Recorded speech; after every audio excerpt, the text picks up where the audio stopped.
ముఖ్యంగా ఈ రోజు ఎన్నికలలో బీఆర్ఎస్ బీజేపీ ఏ రకంగా కుట్రలు కుతంత్రాలు చేసి కాంగ్రెస్ పార్టీని ప్రభుత్వాన్ని బలహీనపరచాలని కాంగ్రెస్ పార్టీని ఓడించాలని కుట్రలు చేస్తున్నారో ఈ రోజు మీరందరూ కూడా ఆలోచన చేయండి।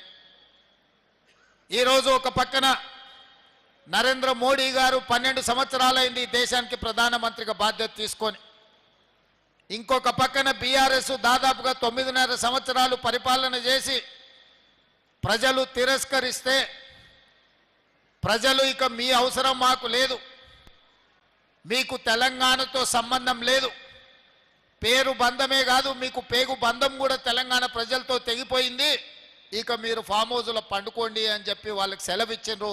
అందుకే చంద్రశేఖరరావు గారు ఈరోజు ఫామ్ హౌస్లో పడుకున్నాడు। అయినా ఈరోజు ప్రజలు తిరస్కరించిన కుట్రలు మాత్రం మానలేదు। ఇవాళ పదే పదే బీఆర్ఎస్ వాళ్ళు మాట్లాడుతున్నారు, కాంగ్రెస్ పార్టీ ఎన్నికల్లో ఎట్లా గెలుస్తుంది, కాంగ్రెస్ పార్టీ ఓడాలి అని అంటున్నారు। నేను అడుగుతున్న బీఆర్ఎస్ నాయకులను, అసలు మీరు ఏ అభ్యర్థికి ఓటేయమని చెప్తున్నారో మొట్టమొదట మీరు తెలంగాణ ప్రజలకు చెప్పండి। ఈ 4 జిల్లాలలో ఉన్న పట్టభద్రులకు, మెదక్, నిజామాబాద్, కరీంనగర్, ఆదిలాబాద్లో ఉన్న పట్టభద్రులకు బీఆర్ఎస్ నాయకులు ఏ అభ్యర్థికి ఓటేసి కాంగ్రెస్ పార్టీ అభ్యర్థిని ఓడించమని విజ్ఞప్తి చేస్తున్నారని నేను అడుగుతున్నా। ఇవాళ కాంగ్రెస్ పార్టీని ఎట్టి పరిస్థితుల్లో గెలిపించొద్దని మీరు మాట్లాడుతున్నారు। ఈరోజు మీ పరిస్థితి మీరు ఎప్పుడైనా అంచనా వేసుకున్నారా? 2023 డిసెంబర్లో జరిగిన ఎన్నికల్లో మీరు అధికారం కోల్పోయినారు।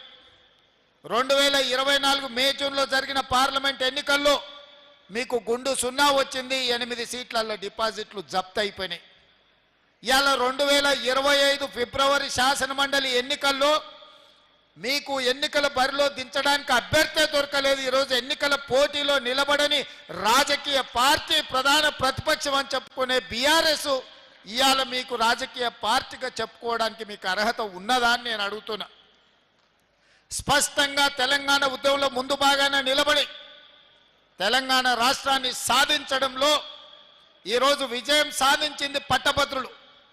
ఈ పట్టభద్రులే నిరుద్యోగ యువకులుగా, ఉద్యోగ సంఘాల నాయకులుగా తెలంగాణ ఉద్యమాన్ని ముందుండి నడిపించి తెలంగాణ రాష్ట్రాన్ని సాధించిన వాళ్ళు ఎవరైనా ఉన్నారు అని అంటే ఈరోజు తెలంగాణ రాష్ట్రంలో పట్టభద్రులు అని చెప్పక తప్పదు।